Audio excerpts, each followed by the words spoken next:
is winning 2-0 against Nako. the defending champions enough momentum para makuha na talaga yung kampyonato at the end of the day? Titingnan natin kasi ang Tingnan trabaho ngayon ng Eco Proud i-extend ang kanilang buhay sa torneo by extending this series. Now, ang ban ay medyo nagbago ang tagpo. Binaan ng Eco Proud yung Angela. Parang i-abandon na nila yung Curtizy Angela. Babalik na yata tayo sa Kasi kasi ramdam mo din kasi kay Kurt na parang kapag ka binibigay mo sa kanya yung pospor na Angela, parang hindi niya element. Parang hindi para sa kanya. Yung mga nasa kanya parang yung mga Valentina. Oh, aksyon! Yung action, yung kaya mag-deal ng damage, hindi yung aalalay lang. And nagigets ko din naman kasi na hindi nila magawa yun totally dahil nga naman si Santi Sucre, ang mga gusto niya din dito is sabihin na lang natin itong mga edit na yan, di ba? Mga grok. And speaking of init, ang pinili nila ng Eco Pro dito ay edit. Ay! Oo, kasi yan yung pamatay nila ng init. Pampukaw init. Pampukaw init, pampukaw edit. Yan! Oo. Pero kinuha ni Vin yung kanyang signature ha. Yan. Signature Valentine. Pero kay Curtizy, parang tinatanggal nila, sige magparsa ka, subukan mo. Ako, naniniwala ako, sure bet na kasi ang Sure bet na kasi ang Valentina may maaagaw siyang ultimate kapag kumuha ka agad ng edit eh. Kasi yung edit na yan, di ba nakuha mo yung primal cut? Oo. Di ba nakuha mo yung primal cut, naging naging edit ka, pinagbabato mo sila. Di ba magic damage, ka nga. Ay, oo nga. Kahit wala kang attack damage, kapag ka nabato mo yung mga physical attack ni edit, gumuguhit naman yung damage mo. Masakit. Hindi mabilis, pero gumuguhit ka.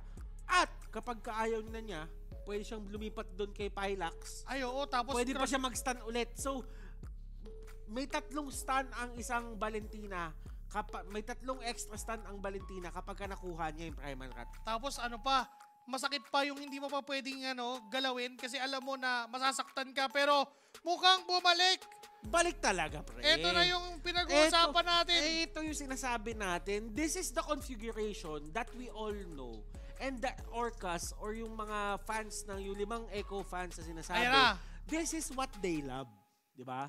Ito yung winning formula ng Echo Proud.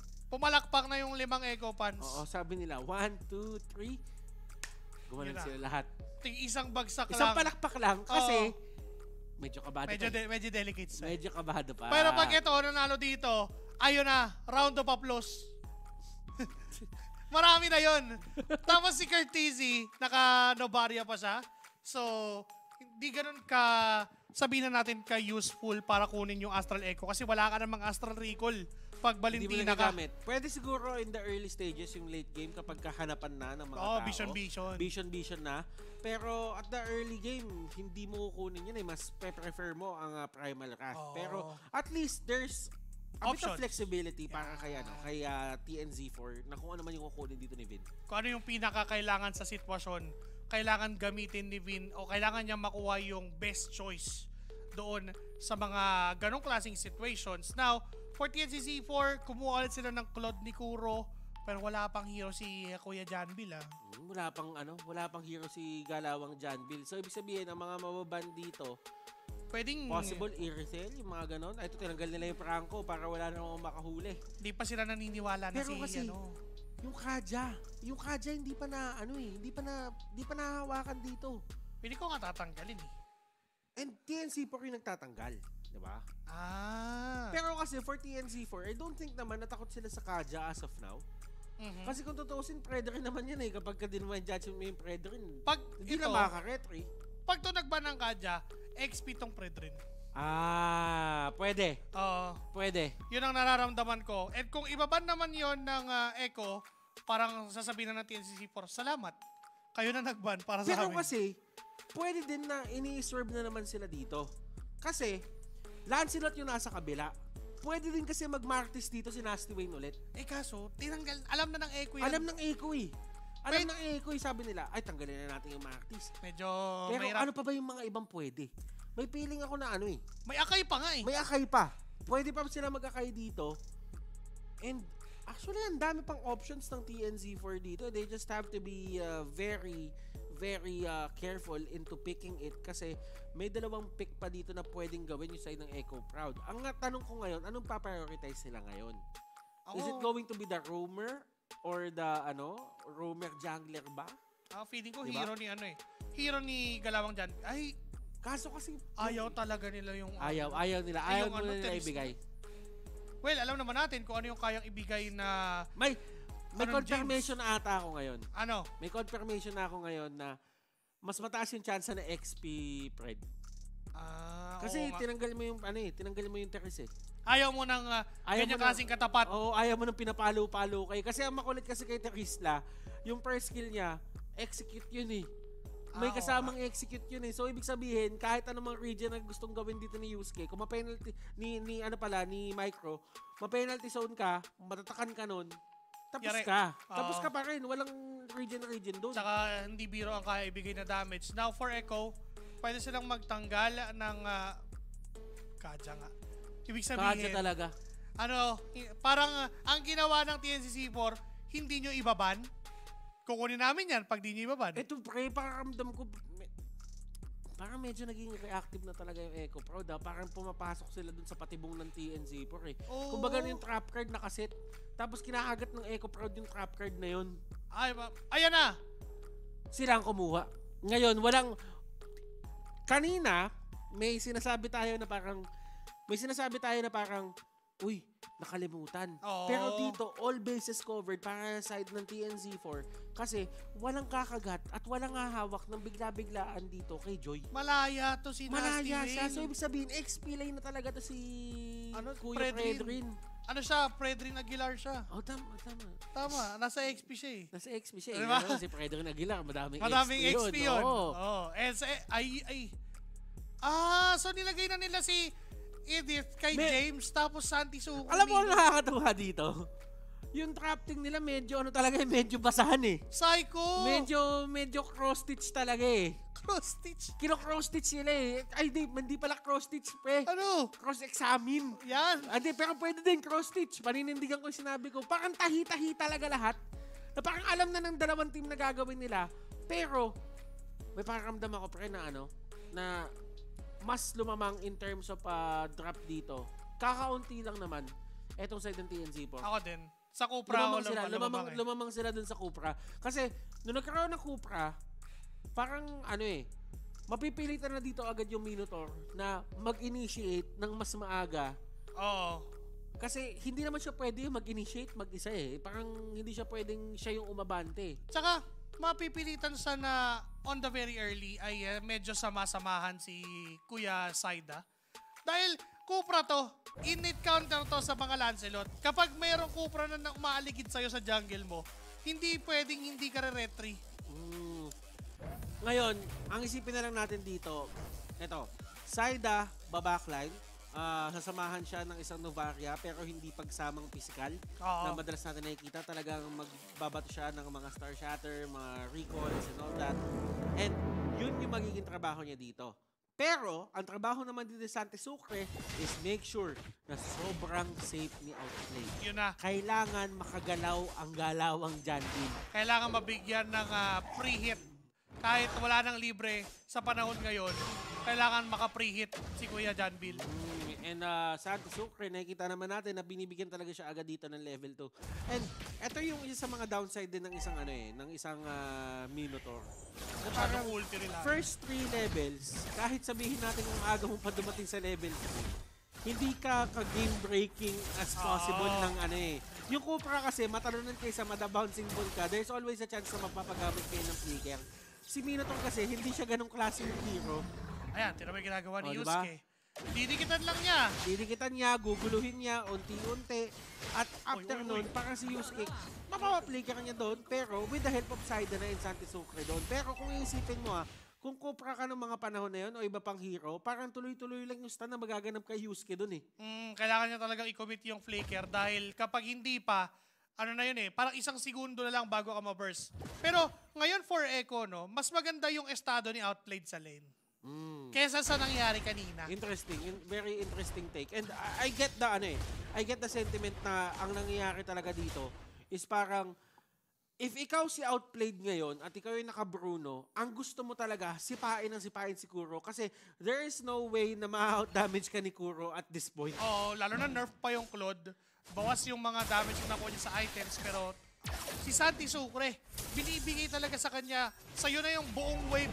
Mas kailangan natin ng ultimo kaysa sa ulti ni Kurt TZ na by the way, level 4 na at binigay ni James. Naghati sila. And actually, rotation na ginawa ng Echo dito, alos lahat sila ay magle-level 4 just in time.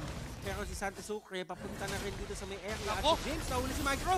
Ayan na yung dabog, Minovan Fury. Napakaganda ng dabog, pero nakatakas doon si Saida. Sinubukan talunan dito ng Kufra. Pero yung Red 3 mapupunta dito sa Echo Proud. Si James merong flicker dabog na gagawin doon. At dalawang miyembro dito ng side ng TNZ4 ang kanilang mapapatumba. Kasama na yung Turtle. Gising na ba ang mga Orca, Battle? Ito yung alam nilang laro. And hindi in-expect to ng side ng TNZ4 na maaga darating doon si Santi Sucre. Kasi last team check nila yung Santi Sucre. Ay, nagpapapor pa.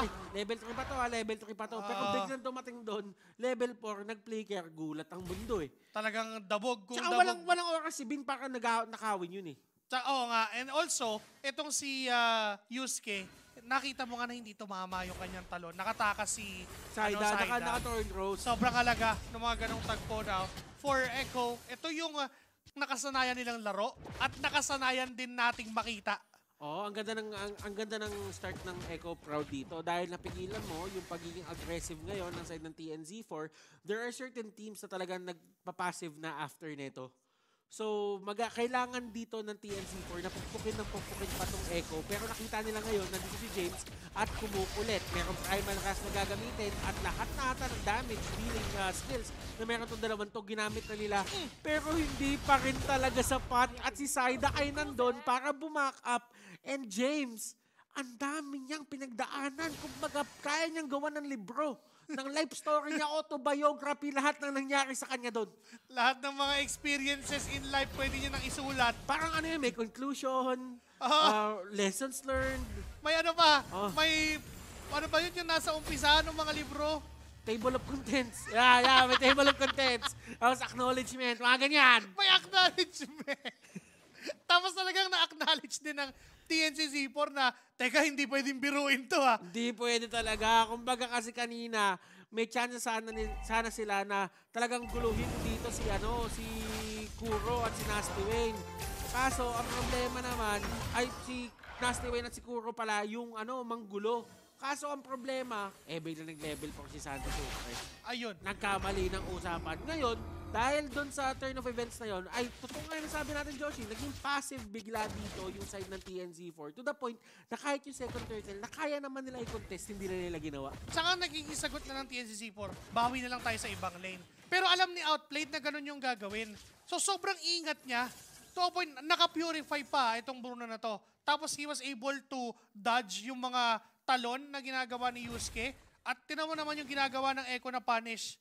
Andito kayo lahat. Di pupunta kami dito lahat. At mukhang nagising na nga ang mga balyena dito. Kumbaga, it's feeding time for the Orcas. And kailangan nila dito panindigan itong kanilang momentum ngayon. Kasi naniniwala ako para sa isang Claude, it only takes one good blazing duet to turn things around. Kung titignan mo, yung mga heroes dito, katulad nila Kurt, nila Outplayed, kahit minsan mag-out of bounds pa yan si Kurt TC, umaabot kasi yung blazing duet doon. Ay, oo. Pag naabot ka ni Kuro, mabilis ka, malakas ka dumamage eh. Pag malakas ka dumamage, ano ibig sabihin nun usually? Mabilis ka din tumumba.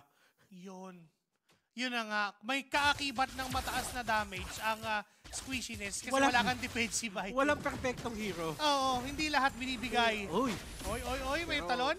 Binibigyan nila yung Santi dito. And in fairness naman for Santi Sucre, I think he's really controlling the game quite well. At nakikita naman natin yung mga pagpasok-pasok niya dito sa mga areas katulad ng gubat ng TNZ4. It gives Echo the confidence din na umabante pa sa mga lane, mag-push na lang. Kasi nga, nasisepat niya at nakikita niya kung sino yung mga kalaban na nandun. Tsaka napapalayo parang from all the evil that surrounds me, defend me. Yun lang ginagawa ni Santi Sucre. Di ba? Talagang sinasawon niya lahat kasi wala na makakalapit. Hindi naman siguro, medyo nakasaktan. Pero ngayon yung mid lane, unti-unti na tinatanggal dito ng Echo. And this is the strategy that Echo knows how to, they really know how to play this well. And this is the tempo, the momentum na lagi natin nakikita sa Echo Proud. Ito na yung bridge over troubled water. Ito na yung bridge over troubled water. Naharap na ang tulay. Ito na yun. Kumbaga nahanap na nila, unti-unti na silang pumupunta doon sa may tulay. Nakita nila yung tulay, patag lang. Oo. As in, walang kahit anong twist, walang kahit anong turn. Literal, patag. Pwede mong takbuhan, pwede mong diretsuhan. At oras na para sa TNC4 para mag-fire up. Kailangan na nilang lagyan ng basag yung bridge na yun. Ayo, kailangan na ng masira yung daanan. Pero huli lahat ng Astral Echo. At andito, nakikita talaga sila lahat and wala talagang hindi nakikita. Si Micro lang halos. Pero what can Micro do? Kung titignan mo yung score ni Micro dun sa XP lane, siya talaga yung pinaka-pinuruhan ni James.